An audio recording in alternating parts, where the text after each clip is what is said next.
Hi, I'm Mark Olives, and today I have a mask on because we're at the peak of the coronavirus epidemic or pandemic.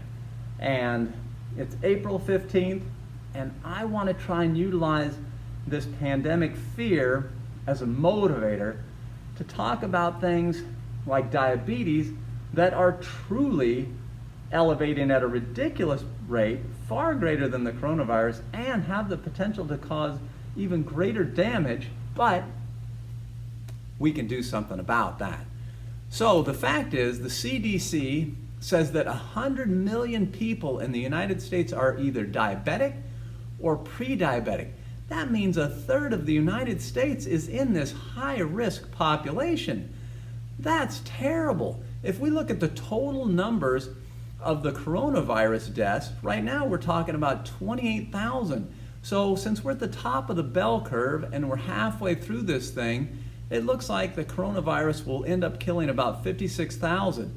Now, not that that's good, but 56,000 compared to 100 million people with diabetes or pre-diabetes, that's not even close. We shouldn't even be talking about the coronavirus when we have this big a problem looming on the horizon. Now, here's the serious facts with diabetes. It's growing substantially. I'm going to read you some statistics here real quick. In 2014, there was 22 million people with diabetes. In 2020, 34 million people have diabetes. And now they project out by 2030, 39.7 million will have diabetes. This is a pandemic, epidemic problem, because when you have diabetes, you have all kinds of problems that can strike you. You're up to 4 times likelier to have heart disease. You're up to 4 times likelier to have a stroke. The number one cause of new onset blindness is diabetes. 60% of non-traumatic amputations are due to diabetes. You're losing limbs. 60 to 70% of diabetics have peripheral neuropathy or problems with lack of sensation in their limbs where they can't feel things. There's all kinds of problems with diabetes. And the fact is, it's the number 6, I think, 6th or 7th leading cause of death. It kills close to 80,000 people every year. Again, I just mentioned the coronavirus probably looks like it's on pace to kill about 56,000. Well, 80,000 is a lot more and a lot bigger problem than 56. Diabetes is something we need to be looking at. We need to have the media focusing on that. If the media every day got in front of you and told you all the dangers, told you that, hey, today there was 1,000 new amputations because of diabetes. Hey, today there was 200 people that died from heart disease because of diabetes. If these stats were in front of you all the time, it would make you seriously question, what am I doing about my diabetes? Because we've done so with the coronavirus. We're being very diligent, being very faithful. Why? Because we're constantly bombarded with a message that this thing is dangerous.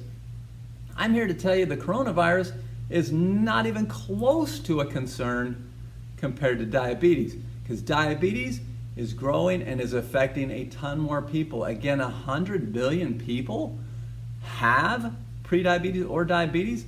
How many cases of the coronavirus are there? Not even close. So let's try and utilize this. I don't want to be negative. I don't want to strike fear in people, but I want to help you to improve your life.